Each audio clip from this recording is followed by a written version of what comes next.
Hello guys, Raipur box লাভার YouTube চ্যানেলের পক্ষ থেকে আরেকটি নতুন ভিডিও সবাইকে স্বাগতম। এখন চলে এসেছি শিরোমণিপুর গ্রামে। এখানে রাজদীপ সাউন্ড কেমন সাউন্ড চেক করেছে দেখো।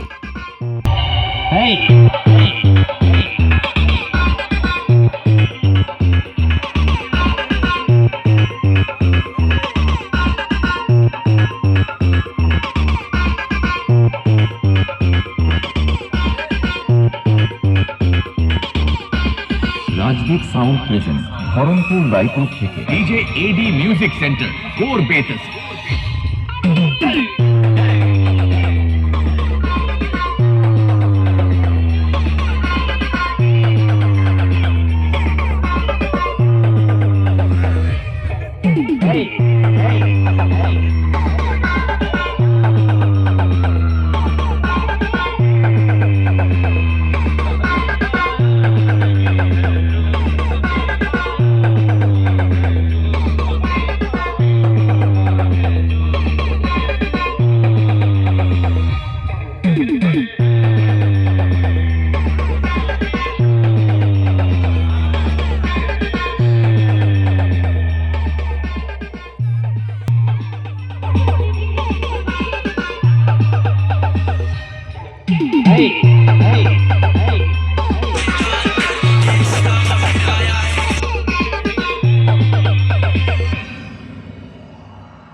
Rajdeep sound present